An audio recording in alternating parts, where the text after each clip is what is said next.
Assalamualaikum warahmatullahi wabarakatuh.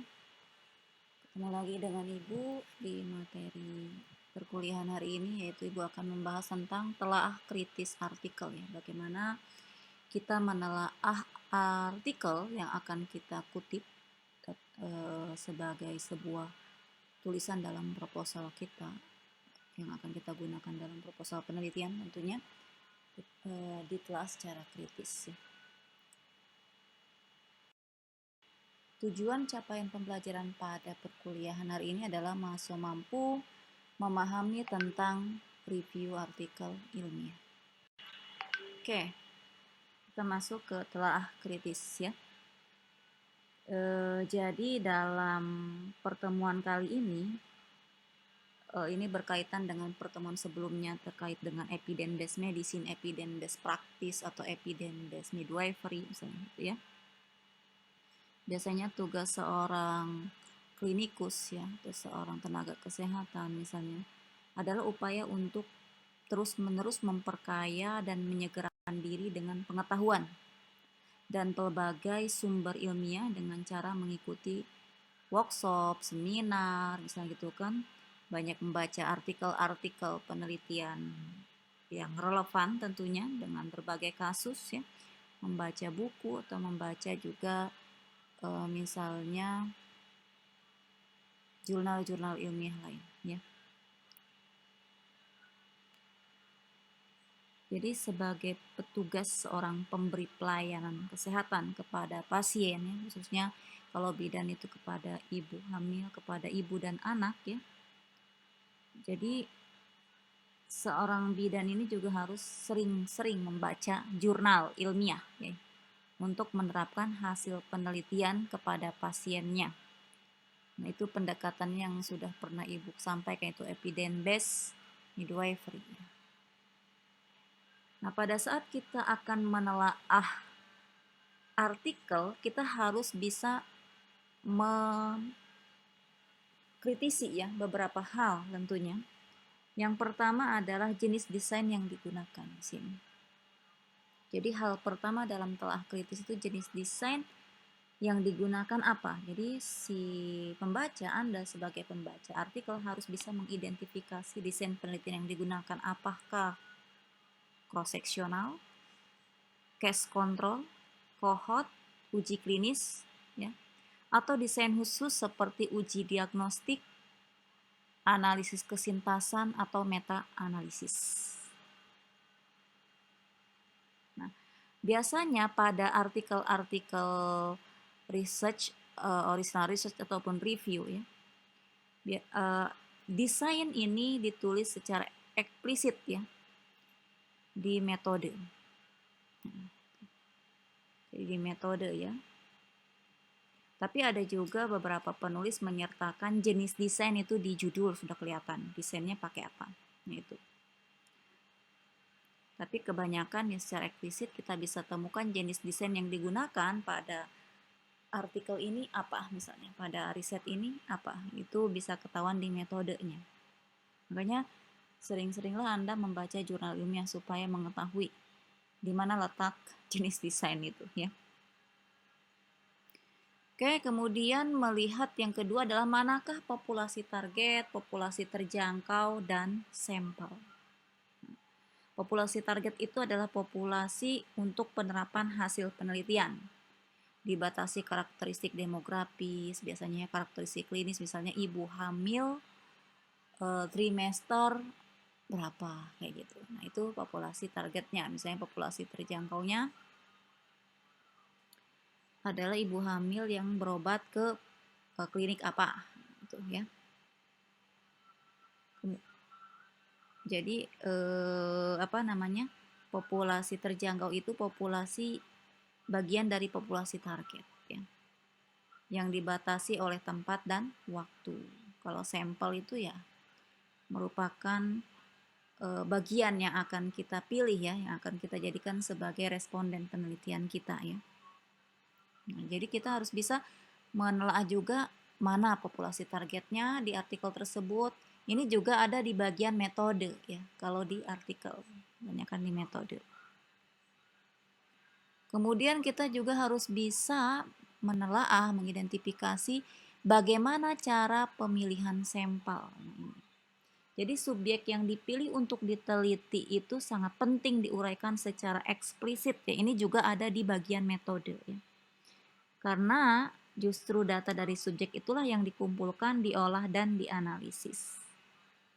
Jadi makanya cara pemilihan sampel itu dengan kriteria. Ada kriteria inklusi, berarti apakah terdapat kriteria inklusi dan kriteria eklusinya di artikel tersebut kan gitu.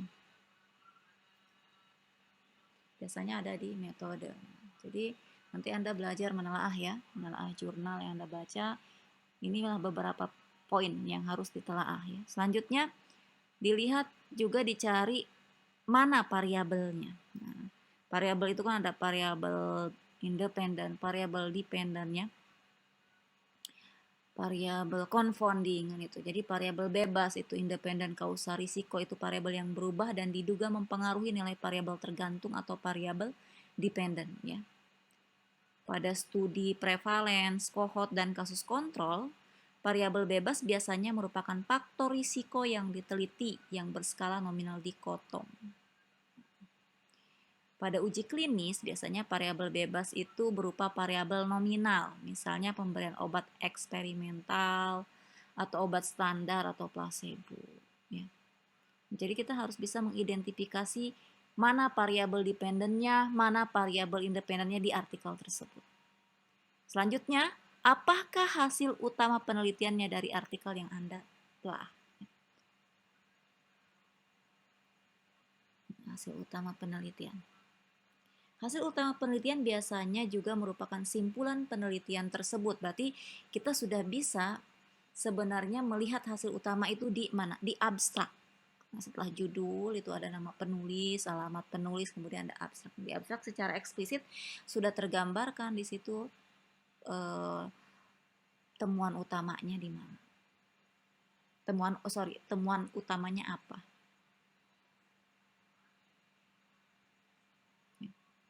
Dan secara jelasnya ya tentunya ada di bagian hasil ya atau result ya itu.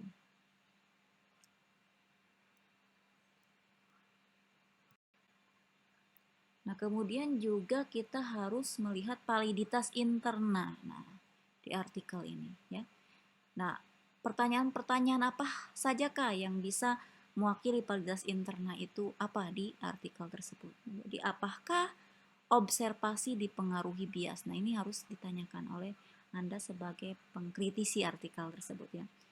Semua studi terancam oleh terdapatnya bias. Jadi semua riset itu bisa terancam karena adanya bias. Nah, apakah observasi itu dipengaruhi bias atau tidak itu bisa kita kritisi ya. Bias itu berhubungan dengan seleksi subjek, misalnya contohnya bias prevalence atau incidence ya. Nah, bias jenis ini terjadi apabila subjek penelitian mencakup pasien dengan penyakit dengan kematian tinggi pada awal fase dan angka kematiannya menurun dengan perjalanan waktu. Nah, hal yang sama terjadi bila pasien pada waktu terjadi penyakit atau kelainan faktor risiko tidak dapat atau sulit dideteksi. Misalnya studi tentang penyakit jantung bawaan. Nah, ini bisa melibatkan pasien dengan kelainan berat kan ya karena jantung bawaan seperti transposisi arteri besar, kemudian juga mortalitasnya tinggi ya dalam pertama kehidupannya. Nah, pada kondisi ini, bila penelitian mencakup subjek yang berumur lebih dari 1 tahun, maka pasien dengan penyakit bawaan yang berat ini tidak mempunyai kesempatan untuk dipilih sebagai subjek. Nah, supaya tidak terjadi bias kan gitu ya. Dengan cara apa? Studi incidence. Jadi yang dipilih pada penelitian ini harusnya adalah pasien baru saja. Bukan pasien yang berumur lebih dari 1 tahun. Pasien baru.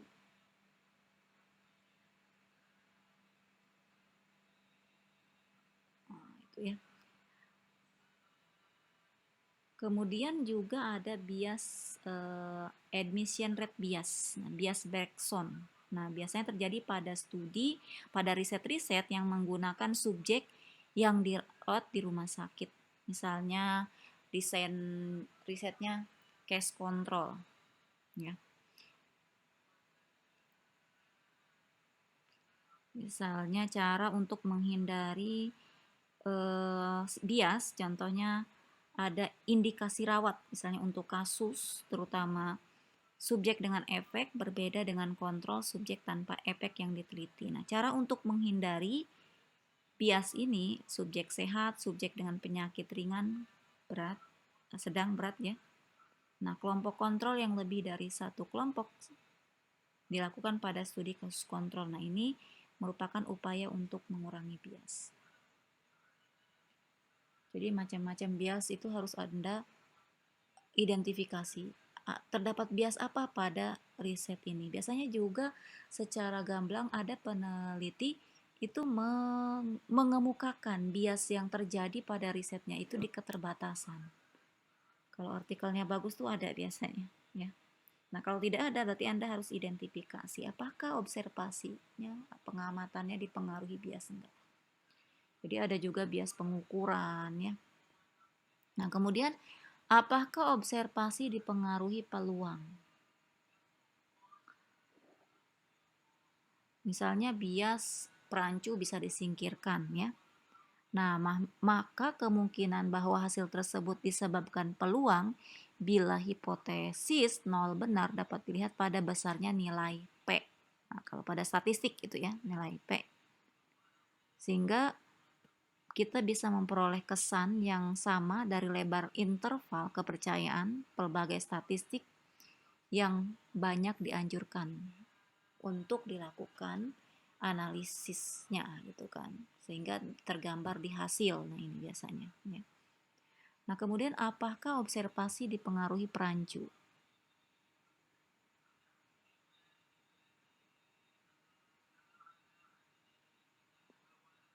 Jadi perancu ya apakah bisa mempengaruhi pengamatan ya. Perancu biasanya menjadi kurang berperan pada uji klinis ya. Bila dilakukan uji klinisnya secara randomisasi dengan jumlah subjek cukup banyak. Nah, kalau pada studi observasional biasanya juga kurang terjadi atau kurang berperan bila pemilihan subjeknya dilakukan dengan matching individual. Kalau studi observasinya tanpa matching biasanya terjadi perancu. Ada perancu, variabel perancu di sana yang menyebabkan hasil risetnya ya tidak pas, tidak sesuai gitu ya. Oke. Nah, selanjutnya juga harus bisa menelaah hubungan kausal. Bisa dilihat di sini beberapa makalah gitu kan tentang hubungan kausal. Poin-poin apa saja yang harus kita telaahnya untuk melihat apakah hubungan waktu benar. Nah, jadi hubungan sebab akibat, misalnya variabel bebas harus mendahului akibat variabel tergantung atau efek. Nah, bila ini tidak dipenuhi, maka dengan sendirinya hubungan sebab akibat tidak dapat disimpulkan. Jadi biasanya ini pada studi-studi desain hubungan waktu ya paling nyata pada uji klinis. Nah, ini. Tapi kalau sedikit kurang tuh pada uji studi kohort ya. Kalau teoritis benar itu pada studi kasus kontrol dan tidak tampak itu pada studi cross seksional tentang hubungan waktu ini. Nah, kemudian kita bisa melihat apakah asosiasinya kuat. Apakah hubungan sebab akibatnya kuat tidak? Misalnya antar dua variabel itu. Dilihat dari apa? Nilai risiko relatif ya RR-nya, nilai odd ratio-nya, atau nilai rasio relevalence-nya yang besar, atau nilai P-nya yang kecil. Nah, ini bisa kelihatan di situ. Ini berarti kita bisa melihatnya di mana? Di hasil ya. Interval kepercayaan statistik yang relevan juga menunjukkan kuatnya hubungan. Bila interval kepercayaannya sempit, maka hubungannya semakin kuat. Dan sebaliknya, kalau interval kepercayaannya terlalu lebar gitu ya, nah maka asosiasinya semakin lemah. Nah, gitu ya, bisa dilihat dari nilai interval kepercayaan juga. Kemudian juga kita bisa menelaah terkait telah hubungan kausal ini dengan pertanyaan apakah terdapat hubungan dosis, nah misalnya seperti pemberian obat ya dan sebagainya. Variabel bebas yang merupakan misalnya sufficient cause, bila ia dihilangkan maka efeknya akan hilang atau tidak ada. Namun penyebab pada fenomena biologis biasanya berupa necessary cause ya. Ini eliminasi suatu faktor tidak selalu diikuti oleh hilangnya efek. Biasanya pada kasus-kasus riset, pada laporan-laporan riset ini jarang memberikan informasi si penulis ya, bahwa perubahan pajanan akan mengubah efek. Nah, kecuali pada studi untuk menetapkan dosis yang optimal. Misalnya emang risetnya sudah obat ini, obat yang paten gitu kan yang akan diaplikasikan ke pasien responden sakit ya. Ini uji klinis berarti ya. Nah, dosisnya bagaimana? Dosis obat tersebut terhadap penyakitnya, apakah semakin berkurang rasa sakitnya atau bagaimana pengaruhnya? Nah, itu untuk melihat apakah terdapat hubungan dosis. Selanjutnya, apakah hasil dalam penelitian konsisten? Konsistensi hubungan antar dua variabel pada suatu penelitian itu juga jarang diteliti. Misalnya, apakah asosiasi tersebut sama pada beberapa kelompok subjek yang diteliti, ya misalnya manula, dewasa, anak, bayi. Ya.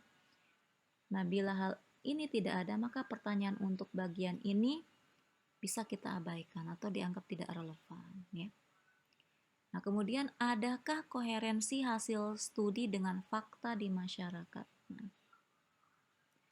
ini biasanya tersirat secara eksplisit bisa kita temukan di diskusi. Diskusi itu di mana?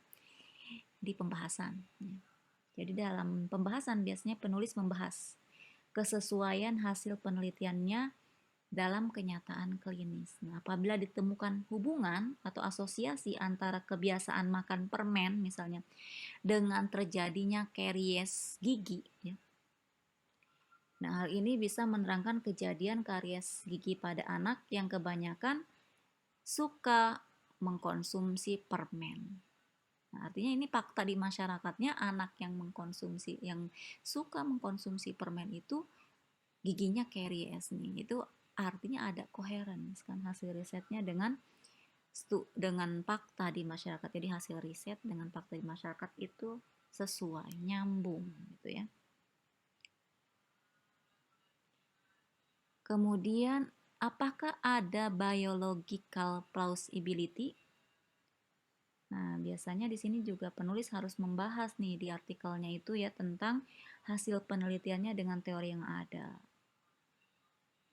Nah, apakah sebagian pembahasan tentang biological plausibility ini mungkin bersifat spekulatif atau hanya hipotesis? Nah,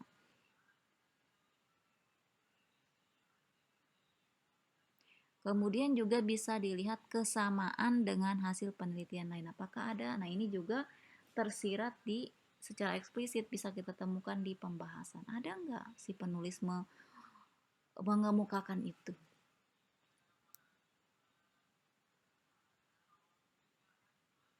Jadi sebenarnya tidak hanya kesamaan saja ya, ketidaksesuaian pun bisa dibahas secara gamblang di pembahasan itu dan tentunya disokong oleh data-data yang kuat ya.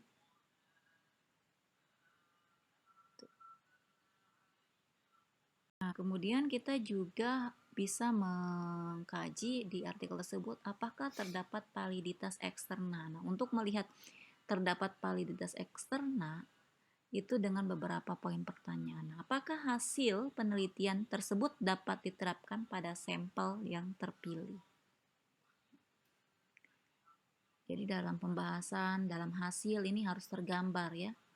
Subjek yang harusnya terpilih untuk diteliti dan berapa di antara mereka yang drop out ya.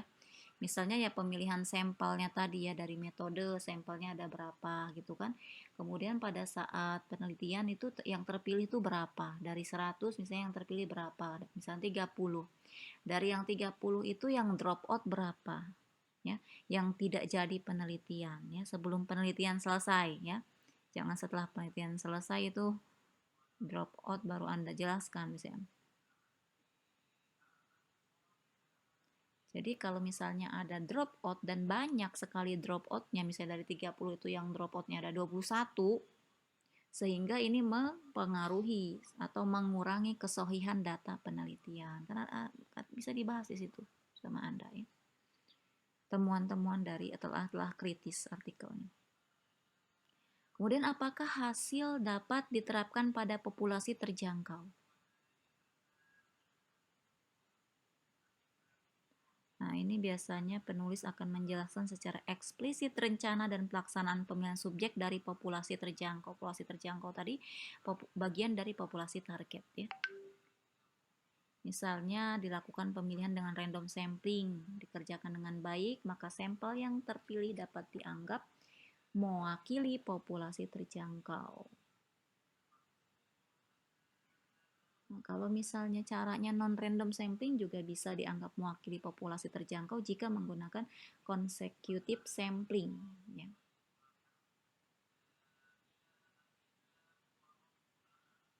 Oke, jadi untuk merekrut subjeknya, jadi teknik pengambilan sampelnya itu caranya gimana?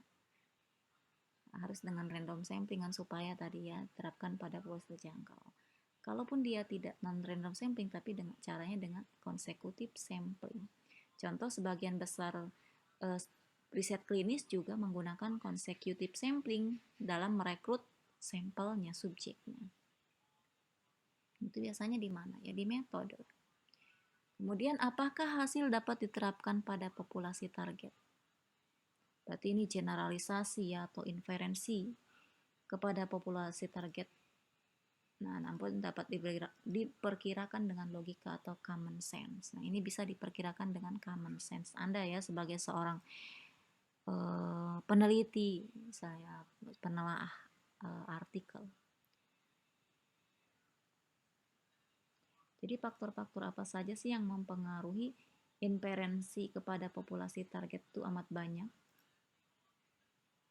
Nah, biasanya ini si peneliti akan mengemukakan ulasannya itu di pembahasan ya.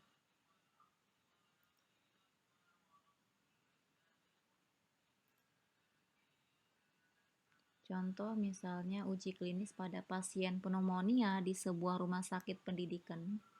Pada umumnya dapat diterapkan untuk pasien puskesmas juga gitu. Nah, artinya bisa digeneralisasi hasil risetnya. Jadi hasil risetnya itu tidak hanya diaplikasikan untuk di daerah Kalimantan Selatan aja misalnya di artikel tersebut ya, tapi juga bisa digeneralisasi untuk seluruh umat manusia yang ada di dunia ini. Makanya kan ketika dokter mau ngasih obat kanker, dia bacanya dari artikel yang di hasil temuan misalnya di Kanada, tapi dia terapkan ke Indonesia. Kenapa? Karena hasil riset Kanada itu bisa digeneralisasi sampai bisa diaplikasikan kepada pasien kanker yang ada di Jakarta atau di Indonesia misalnya. Jadi, apakah riset tersebut bisa diterapkan pada populasi target? Maksudnya seperti itu, ya. Nah, selanjutnya bagaimana menelaah kritis pada riset-riset sesuai dengan desain studinya, jenis penelitiannya ya.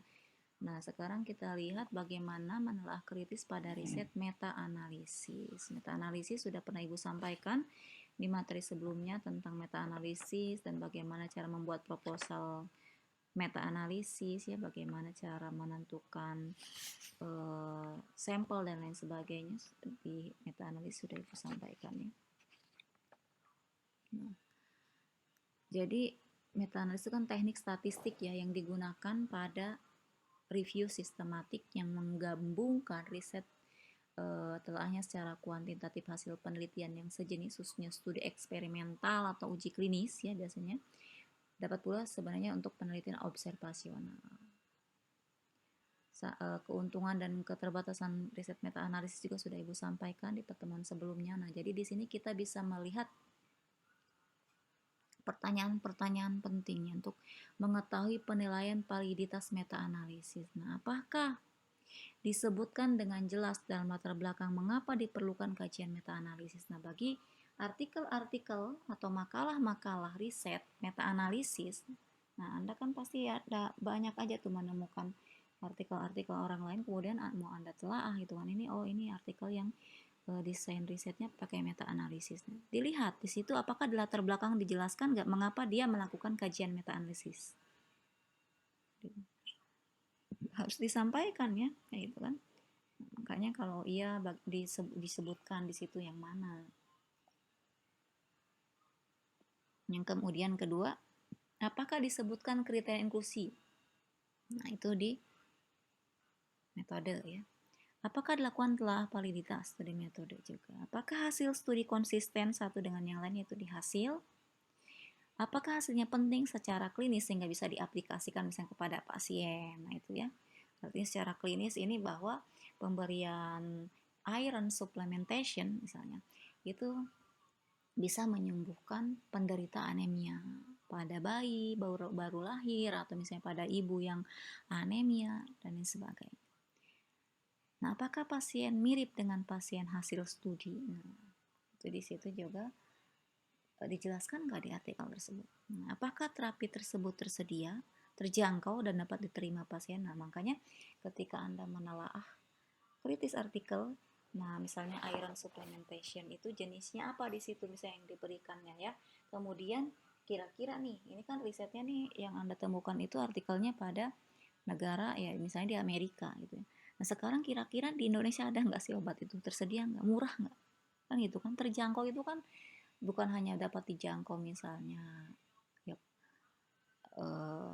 di Banjarmasin aja, tapi kalau mahal kan juga percuma kan gitu, tidak semua orang mampu membeli obat itu kan gitu, dan tentunya dapat diterima pasien tidak. Nah itu paling penting, artinya tidak menyebabkan efek samping yang berlebih, toksisitas, efikasi ya, safety-nya bagaimana ya. Nah itu harus diperhatikan.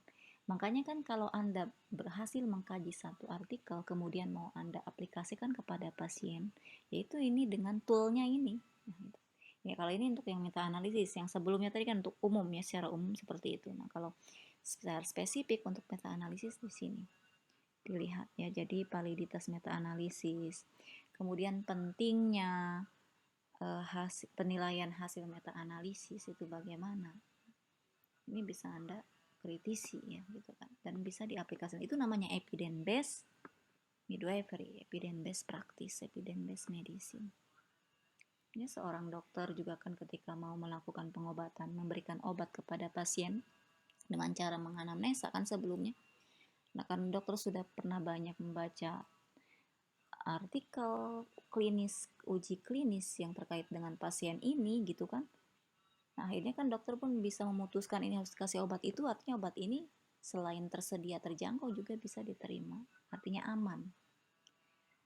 Dan juga penting obat ini secara klinis hasilnya. Kenapa? Karena riset sebelumnya menunjukkan bahwa obat ini persentase menyembuhkannya misalnya 99% dibandingkan obat yang ABCDE misalnya gitu.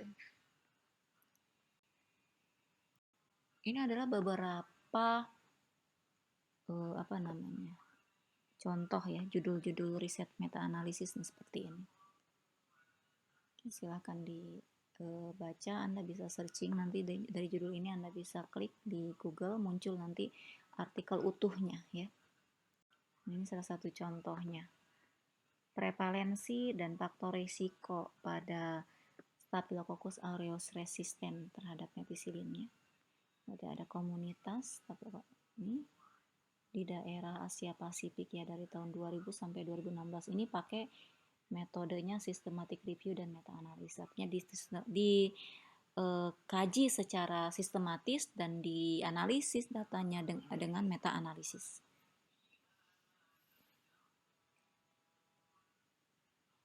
Dia pakai guideline-nya Prospero nih, guideline Prospero. Dia mencari artikelnya di mana? Medline, Embase, PubMed ya. Nah itu. Dan di sini dia kasih kriteria artikelnya itu yang terbit dari 1 Januari 2000 sampai 2017. Ada batasannya. Kayak gitu ya. Yang melaporkan tentang ini CAMRSA ya. CA Community Associated Medicine Resistant Staphylococcus aureus pada tahun 2000 sampai 2016. Nah, bagaimana cara menelaah kritis artikel-artikel uji diagnostik, penelitian uji diagnostik ya.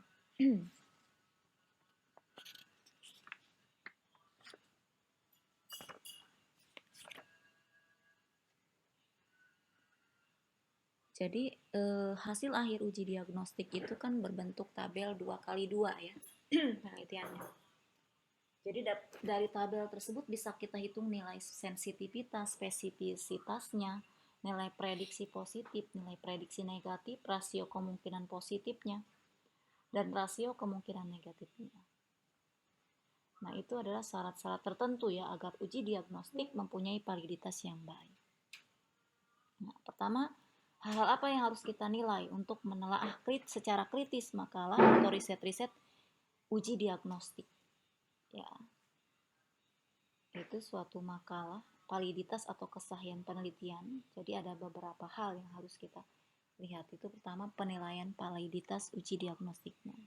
Beberapa aspek yang perlu ditanyakan untuk menilai validnya suatu uji diagnosis. Yang pertama, pertanyaannya adalah apakah penelitian uji diagnostik dilakukan secara tersamar dengan masking, blinding, dengan baku emas yang benar. Itu pertama. Kemudian, apakah uji diagnostik dilakukan terhadap pasien dengan spektrum penyakit atau kelainan yang memadai sehingga dapat diterapkan dalam praktik sehari-hari. Jadi ya evidence based practice, evidence based medicine itu kan, dari riset itu bisa diterapkan ke pasien dengan spektrum penyakitnya yang seperti apa, itu luas atau memadai itu kan, sehingga bisa diterapkan. Jadi harus bisa diterapkan ya sebuah riset itu. Wah, sayang riset obat misalnya, riset terapi tapi tidak bisa diterapkan, berarti salah di metodologi ini. Nah, kemudian juga kita bisa menilai untuk validitas uji diagnosis itu apakah pemeriksaan dengan baku emas dilakukan tanpa memandang hasil pemeriksaan uji diagnostik. Misalnya uji baku emasnya itu biasanya pakai apa, RCT misalnya, randomized control trial, tapi itu juga baku emas untuk riset-riset uji klinis ya. Nah, bagaimana penilaian pentingnya uji diagnostik? Nah, jadi pada artikel-artikel riset uji diagnostik juga kita harus bisa menilai pentingnya uji diagnostik itu dilihat dari apa ya. Jadi mungkin saya akan memberikan sebuah gambaran uji diagnostik itu apa sih. Nah, diagnosis itu kan contohnya dalam sehari-hari ya, Anda sebagai seorang tenaga kesehatan atau Anda atau dokter ya, biasanya menentukan diagnosa penyakit pada pasien kan ya. Jadi ini menentukan jenis penyakit atau kondisi kesehatan. Nah, sehingga diagnosis inilah pasien akan diberi pengobatan yang sesuai kan gitu, akan diberikan terapi yang sesuai dengan kondisinya. Jadi secara tradisional kan diagnosis itu dilakukan dengan tahapan apa, anamnesis ya. Jadi si dokter atau misalnya Anda sebagai bidan atau perawat ya, memberikan pertanyaan-pertanyaan terhadap pasien. Karena dokter, Anda tenaga kesehatan bukan peramal ya. Jadi melakukan anamnesis. Nah, kemudian melakukan pemeriksaan fisik tentunya ya. Denyut nadi misalnya, kemudian hipertensi dan lain sebagainya, serta pemeriksaan penunjang misalnya kalau emang ada gejala-gejala yang harus diperiksa kan gitu ya.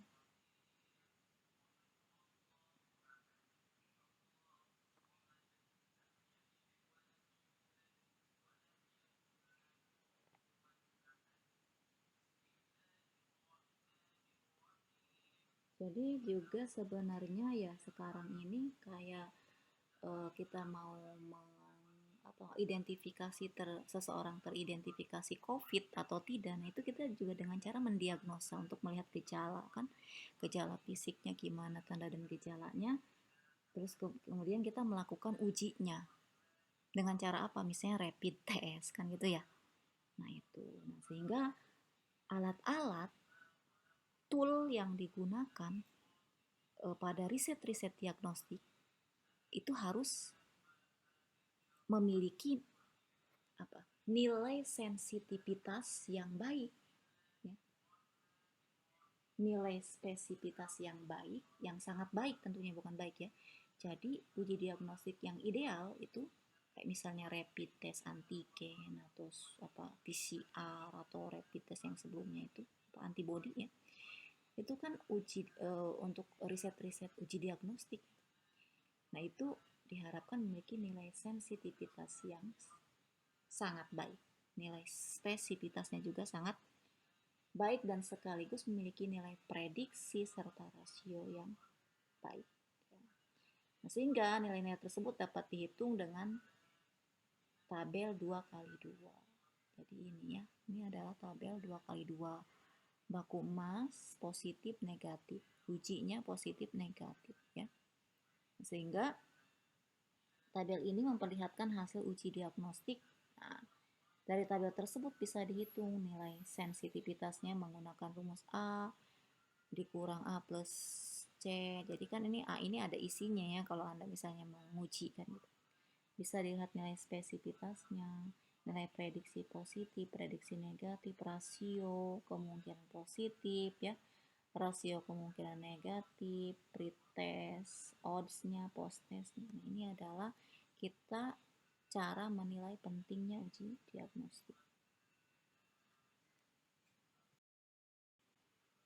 Nah, selanjutnya kita juga harus melihat pada artikel riset uji diagnostik ini kemampu terapan hasil studi pada pasien.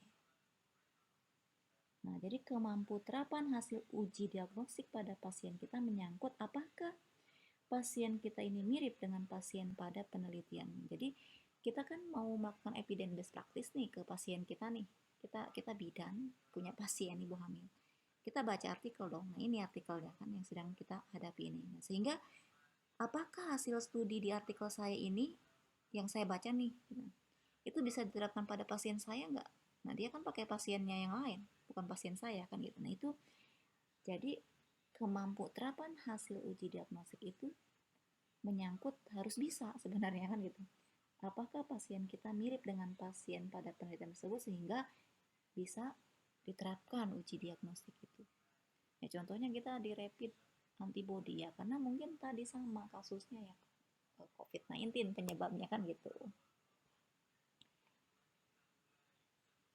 Nah, jadi ini ada beberapa pertanyaan nih, hal-hal yang menggambarkan kemampu terapan hasil studi uji diagnostik itu pada pasien kita. Pertama, apakah alatnya tersedia nggak? Terjangkau dan oh tersedia, Indonesia sudah beli banyak alat rapid test kan gitu, terjangkau, harganya murah dan sebagainya. Serta akurasinya gimana ya? Keakuratan itu kan kita bisa melihat dari nilai sensi di alat itu kan pasti ada tuh keterangannya, nilai sensitivity-nya gimana, spesifitasnya gimana. Nah itu. Nah, kenapa misalnya rapid test antibody ada juga sekarang rapid test antigen? Kita bisa lihat apakah misalnya oh ini lebih sensitif dan spesifitasnya lebih tinggi juga gitu dibandingkan antibody. Contohnya aja ya, pemeriksaan hemoglobin itu kan ada HB Sahli ya, ada HB digital, kemudian ada dengan spektrofotometer. Nah, itu kan yang mana yang lebih akurat? Yang mana yang lebih sensitivitasnya tinggi kan itu? Alat tersebut kan yang pakai spektro kan gitu. Biasanya di situ ada keterangannya kan gitu.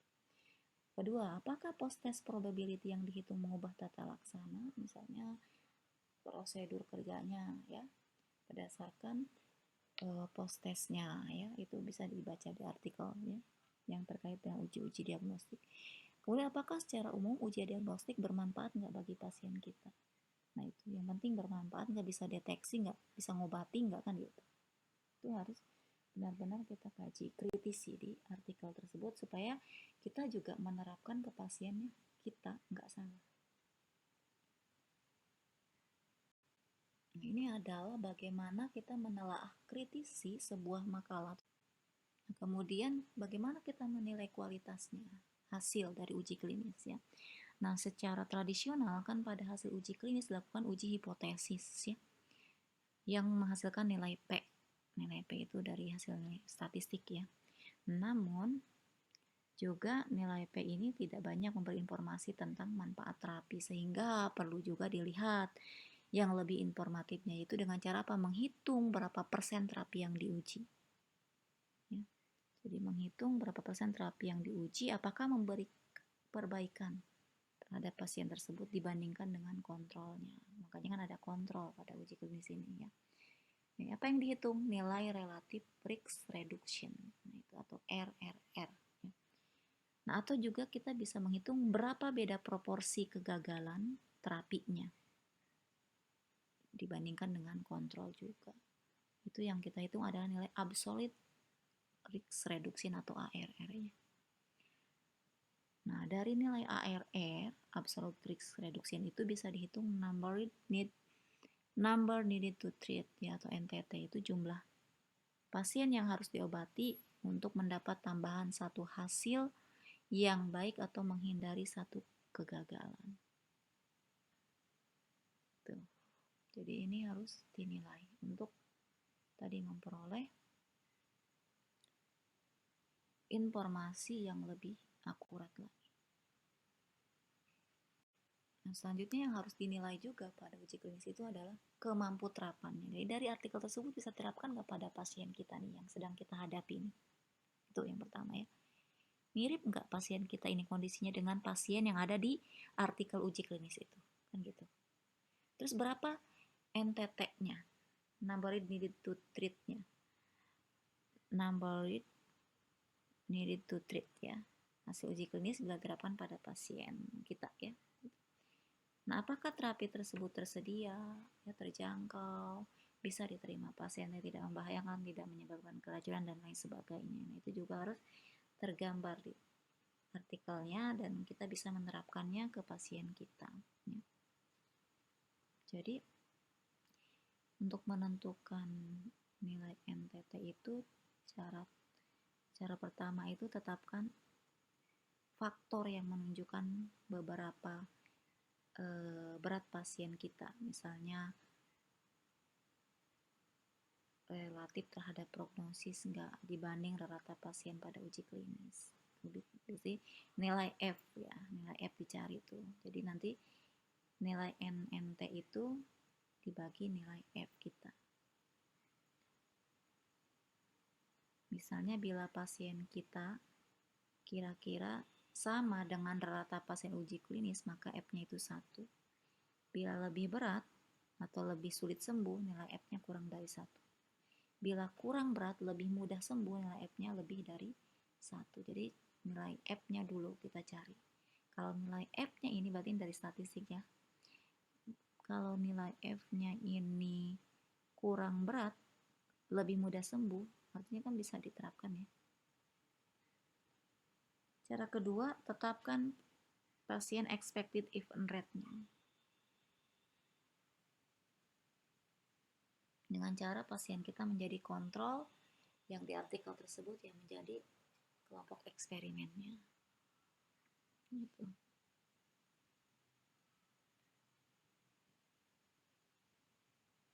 Kemudian apakah terapi tersebut tersedia, terjangkau dan sebagainya itu ya itu juga harus dikaji ya supaya kita tidak salah menerapkan terhadap pasien yang sedang kita hadapi. Nah, ini yang terakhir, bagaimana cara menelaah kritis pada riset-riset prognosis. Ya.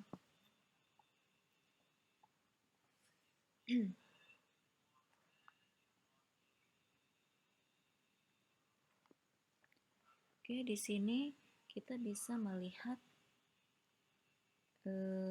artikel tentang prognosis itu kan bisa tentang studi kohort ya, kasus kontrol atau case kontrol, kemudian analisis kesintasan dan atau uji klinis ya.